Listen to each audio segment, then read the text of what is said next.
Hoje eu tô na expectativa,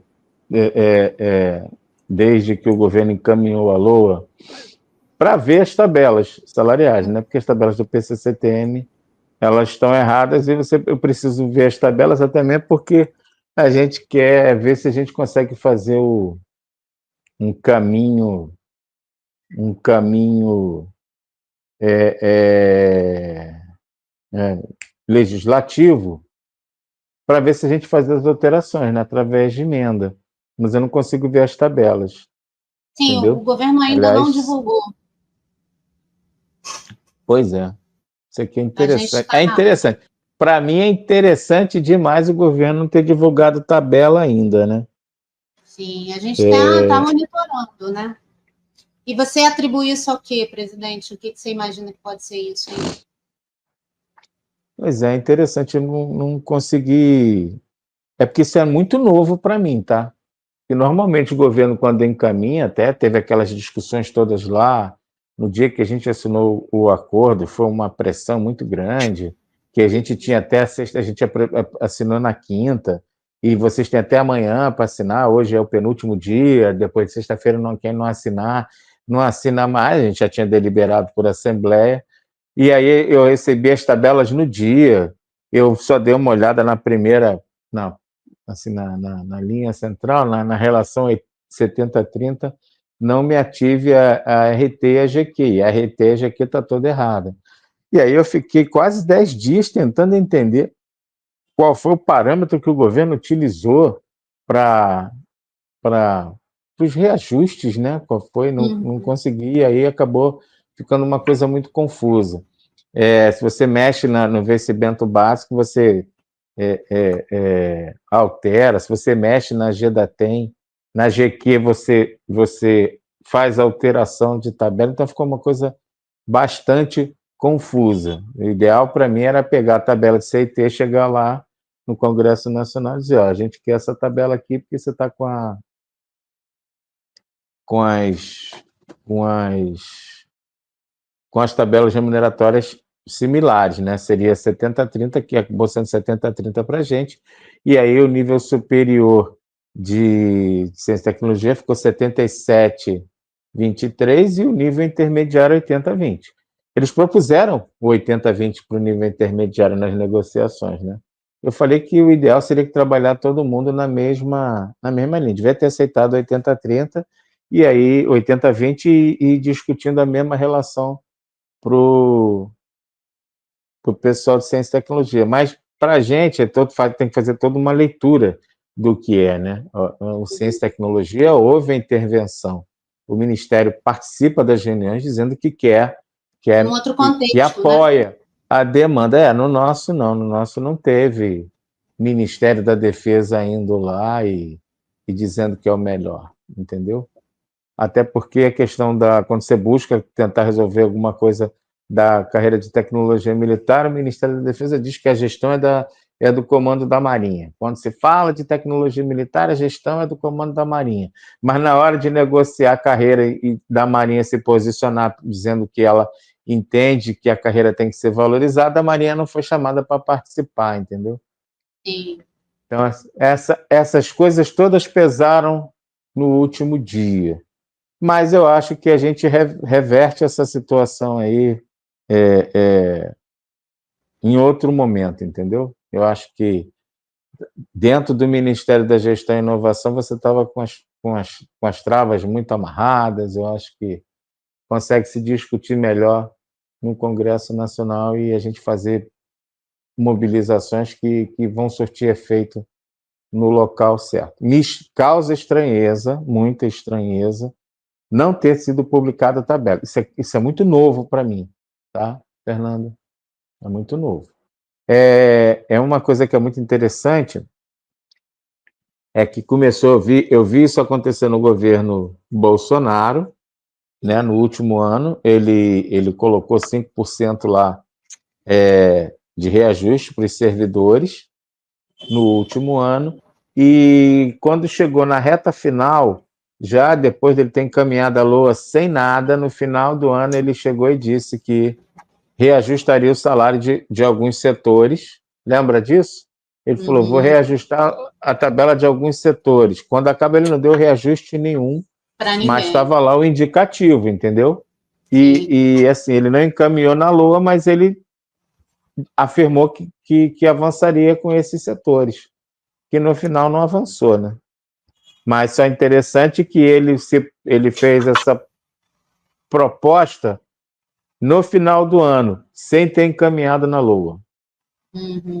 Entendeu?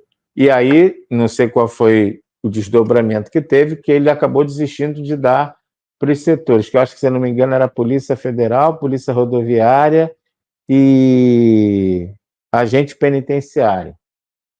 Aí ele foi orientado a não fazer nada, e aí ele não fez encaminhamento nenhum. Depois ele colocou novamente, em 2022, possibilidade de reajuste aí, mas também não fez o encaminhamento.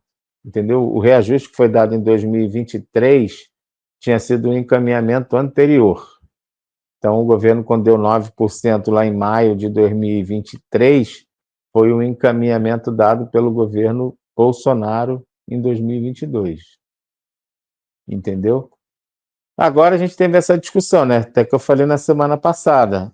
Até que a Vanessa ficou lembrando aqui, né? Foi, a Vanessa, me lembro que foi em setembro de 2023, logo assim que o governo encaminhou a LOA, que encaminhou a LOA para 2024 sem nada praticamente, o Aster Dweck disse que estava aguardando uma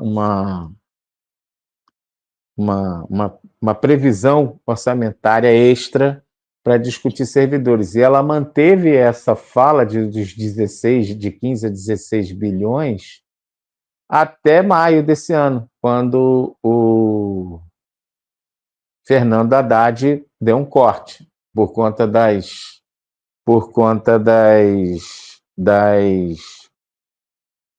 de zerar o déficit orçamentário. E aí, mas assim, o governo anunciou que faria a reestruturação de carreira, e aí ele fez esse encaminhamento agora de reestruturação de carreira, que custa exatamente esses 16 bilhões. Mas esses 16 bilhões é impacto para 2024, entendeu? E não 2023. Mas ainda 2025. Assim, 2025, ainda assim, alguns setores foram beneficiados esse ano. Entendeu? Então, assim, é novo para mim, essa história do governo não publicar as tabelas, isso é muito novo. Mas você vê algum risco nesse retardo da publicação? Não, risco não. O que eu vejo é que o governo foi o que eu penso, né? Eu falei isso aqui na última live. O governo, para mim, aposta nesse segmento, setor público, neste segmento, para alavancar uma parte da economia. O servidor público com poder de compra, ele tem um gasto que faz uma parte da economia avançar. Servidor público com poder de compra vai a restaurante, compra em loja, viaja, entendeu? Ele aquece a economia de uma forma muito interessante. Compra veículo, o governo né? Você lembra quando o ex-presidente Paulo Guedes foi no Congresso Nacional, acho que foi defender a PEC, não me lembro, que até teve um deputado... o ex-presidente. Porque foi ele que governou o país. Verdade, né? O outro era primeiro-ministro. Então, o ex-presidente, ele teve no Congresso, foi até quando ele foi chamado de tchutchuca por um deputado do PT, filho do Zé Dirceu. Lembra desse dia? Essas coisas são interessantes, porque nesse dia ele falou assim, o governo Lula, ele pegou parte do orçamento e direcionou para os mais pobres, para os menos favorecidos, através do Bolsa Família e dos programas de distribuição de renda. Esses programas fizeram a economia aquecer de uma forma que esses, sei lá, 50 bilhões se transformaram em 200 bilhões, entendeu? Porque ele fez a economia aquecer. Paulo Guedes tem uma fala muito interessante sobre isso, ele faz um elogio, tá? E eu falo, aquela fatídica reunião de maio, abril ou maio, se não me engano, de 2023, que teve a saída do Sérgio Moro da reunião, que o Ricardo Salles falou que ia passar boiada, que o Paulo Guedes disse, nosso inimigo, a gente tem que botar a granada no bolso dele, estava se referindo ao servidor, porque ali o então chefe da Casa Civil, que foi o vice-presidente, que foi o candidato a vice do Bolsonaro, como é o nome dele? E dá uns brancos assim, né? Que foi o candidato a vice, o general Braga Neto. O general Braga Neto era a Casa Civil e ele convocou aquela reunião e o Paulo Guedes não sabia daquela reunião. Ali, Braga Neto, mais o staff que assessorava o Bolsonaro da área militar, junto com o Rogério Marinho, hoje senador Rogério Marinho, eles iam apresentar o Pró-Brasil. Uma das estratégias, uma das dinâmicas, ou uma das particularidades daquele projeto era furar o teto de gastos, acabar com o teto de gastos, porque o teto de gastos inviabilizava o governo de fazer investimentos. E ali estava inserido o reajuste para servidor público. Ou seja, se Bolsonaro tivesse dado ouvidos a Braga Neto e ao Rogério Marinho naquele momento, teria.